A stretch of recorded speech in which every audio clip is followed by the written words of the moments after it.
Bonjour à tous, bienvenue. Voici le sommet de cette première session d'information. Le poisson fumé est très apprécié pour sa saveur, si bien que de nombreux consommateurs en raffolent. Malheureusement, les conditions de fumage posent parfois un problème de santé.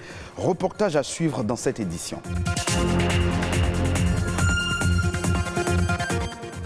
L'angine de gorge, on en parle. Si ça vous pique, vous gratte et vous fait même tousser, sachez que vous avez là les symptômes de l'angine, une pathologie due à 95% au virus et aux bactéries. Le climat et la météo, deux éléments indispensables à l'agriculture qui nécessitent une bonne maîtrise pour un bon rendement. Un agrométéorologue nous dira comment y arriver.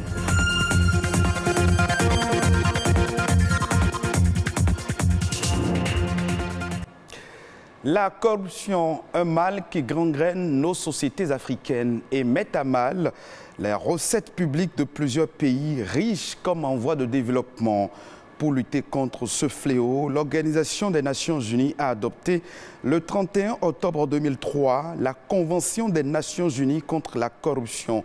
Et depuis, le 9 décembre a été déclarée Journée internationale de lutte contre la corruption. Cette journée nous rappelle, année après année, l'importance de protéger nos institutions de toute tentative de corruption et de malversation financière. Le Bénin, quant à lui, a aussi renforcé son arsenal juridique de contrôle et de veille pour éradiquer le phénomène.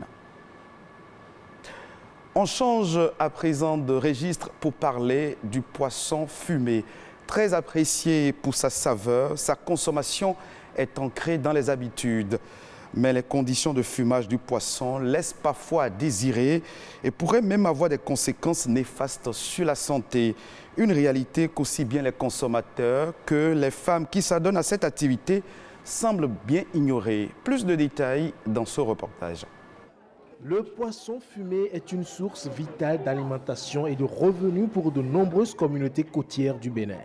On estime aujourd'hui à 20 voire 30% les prises locales marines et d'eau douce qui sont consommées sous forme de poisson fumé. Un mets qui fait partie du plat quotidien des Béninois. Avec ces poissons fumés que vous voyez, je peux manger tous les repas que je désire. Nous mangeons ces poissons sans gêne. Il est conseillé de manger du poisson fumé. Si tu fumes bien le poisson, manger est un plaisir.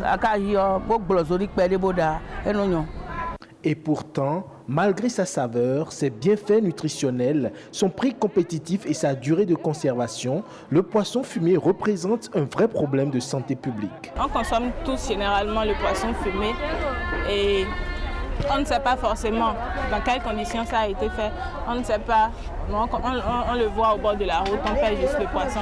Au vu de ce qu'on voit ici, je me dis que si le poisson est toujours fumé dans ces conditions, il aura forcément un impact négatif sur notre santé.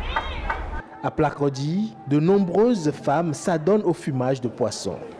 Ici, le poisson fumé est obtenu suivant des méthodes peu soucieuses de la préservation de la santé du consommateur et des fumeuses elles-mêmes. Nos yeux sont malades à cause de la fumée et de la chaleur intense. Nous souffrons du rhume et du paludisme.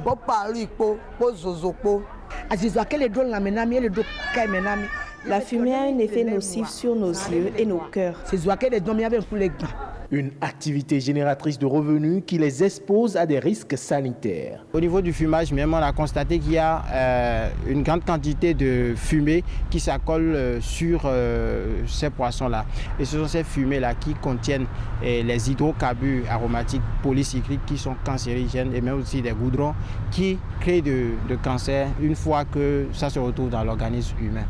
Pour éviter ces conséquences néfastes, quelques précautions sont tout de même indispensables. Comme précaution, d'abord au niveau des transformatrices, au niveau des dames qui font le produit, il faut les conseiller de fumer les poissons avec sa peau. Aux consommateurs, je leur demande d'enlever d'abord la peau de poisson qui est fumée, et de deux, de laisser tremper le poisson dans de l'eau. Si c'est le poisson fumé, de laisser tremper ça dans de l'eau, ne serait-ce que quelques minutes, une dizaine de minutes. C'est vrai, ils vont perdre une partie de la valeur nutritive, mais l'eau va essayer d'évacuer aussi une partie de ces fumées qui seraient restées sur le poisson.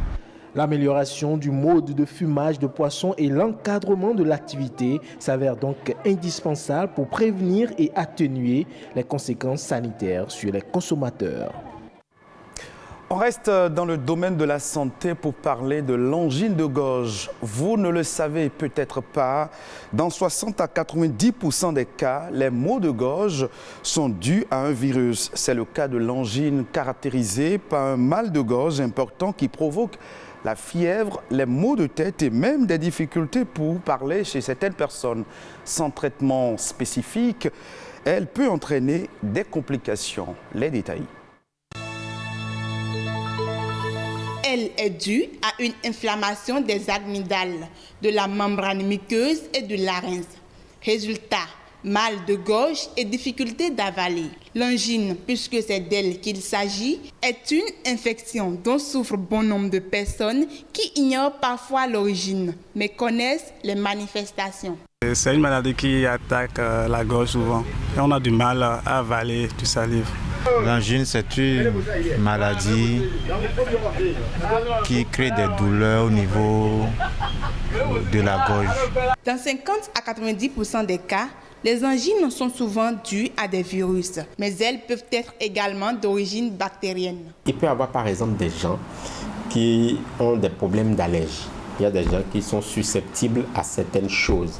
Il y a des gens par exemple qui sont susceptibles peut-être à l'arachide, le sucre, mais ce n'est pas forcément le sucre en lui-même. Ça peut être un additif qui est ajouté au sucre qui crée une certaine allergie. Il y a des gens qui prennent certains jus de fruits et ça leur crée comme une angine. Ils ont mal à la gorge. Une mauvaise hygiène bucco-dentaire constitue également un facteur qui favorise la contraction de l'angine. Et pour soulager la douleur, diverses recettes sont utilisées à tort et à travers par les malades. Des recettes qui entraînent des complications aux conséquences douloureuses. Face à cet état de choses, le spécialiste propose. La plupart des angines sont d'abord des angines virales. Donc au départ, ce n'est pas forcément nécessaire d'utiliser un antibiotique au départ.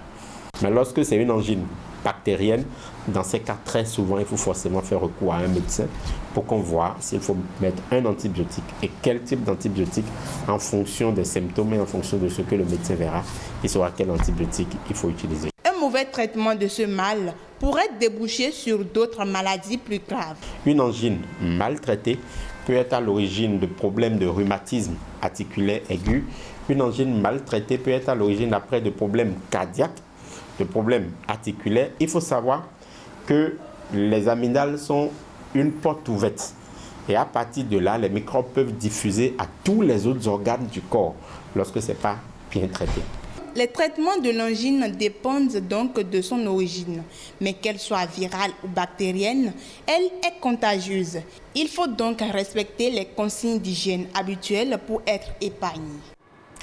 Venons-en maintenant au climat et à la météo, deux éléments indispensables à l'agriculture. Les maîtriser est nécessaire pour tout producteur à la quête d'un bon rendement. Cela leur permet de choisir les semences en conséquence et de surtout savoir quand et comment répandre l'engrais. Un agrométéorologue nous édifie.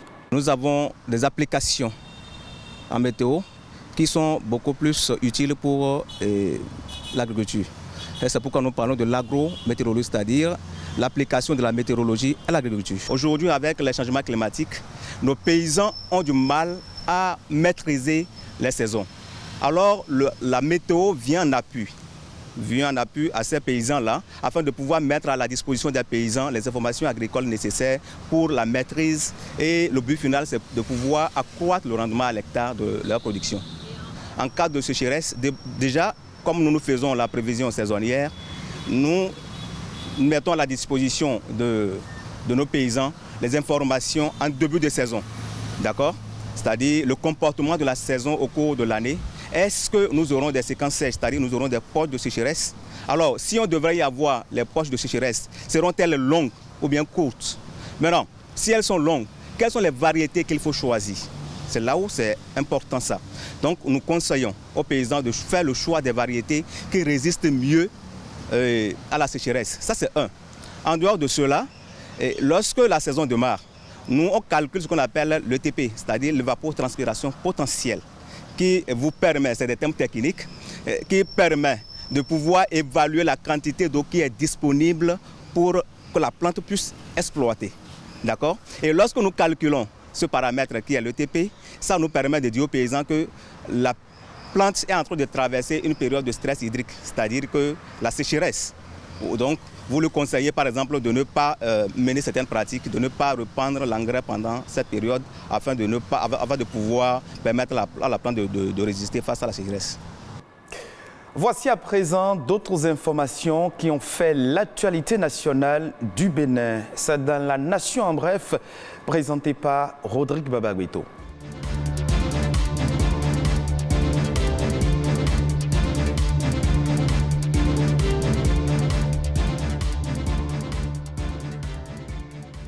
Cotonou abrite durant plus de 5 jours les assises de l'OAPI, Organisation africaine de la propriété intellectuelle.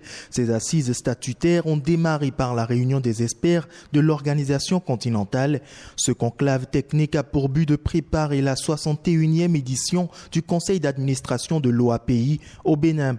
Venus de 17 pays membres, les experts vont réfléchir à de nouvelles orientations à donner à l'organisation. L'OAPI a vocation à protéger les droits de propriété intellectuelle au sein de ses pays membres. Du 7 au 8 décembre, des acteurs de différents secteurs d'activité se sont réunis à une table ronde. Objectif, réfléchir sur l'achat stratégique en lien avec la couverture sanitaire universelle. L'achat stratégique est un achat réalisé dans le but d'obtenir des résultats spécifiques. La table ronde est organisée par le Centre de recherche en reproduction humaine et en démographie en partenariat avec le Centre de ressources pour des achats stratégiques en Afrique. Par cette table ronde, les organisateurs souhaitent voir l'achat stratégique devenir un réflexe pour tous.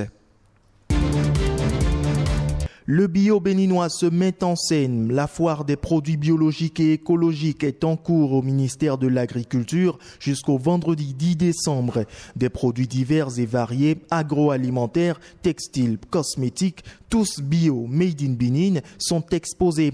D'après le directeur de cabinet du ministère de l'Agriculture, les pratiques agroécologiques et biologiques permettent de minimiser l'usage des pesticides et engrais chimiques de synthèse. Elles réduisent donc les risques de pollution de l'environnement et d'empoisonnement des producteurs et des consommateurs.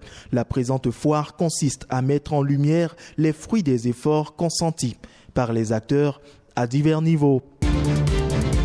Pendant ce temps, depuis le 6 décembre se déroule la semaine avicole virtuelle. Organisée par l'interprofession de l'aviculture du Bénin, elle vise à pousser à la consommation de la viande de la volaille ou tout au moins d'un œuf par assiette. La semaine avicole virtuelle est lancée sur la page Facebook de l'IAB et sur le site internet ia-benin.net. Elle est placée sous le thème « Une aviculture créatrice de richesses et d'emplois ». Elle est prévue pour durer 7 jours et prend donc fin le 12 décembre prochain.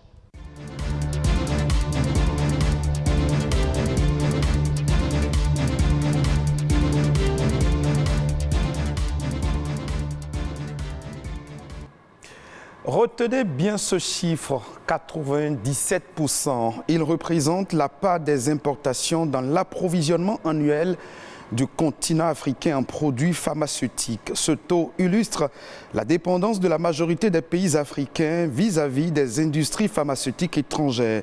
La pandémie de Covid-19 a mis en évidence la faiblesse du plateau technique, l'absence d'une solide chaîne d'approvisionnement local d'équipements médicaux. Aujourd'hui, des initiatives voient le jour pour changer la donne, même si le chemin pour y parvenir est encore périlleux. Fin de cette session d'information que vous pouvez revoir sur le www.ortb.bj. Merci de votre fidélité.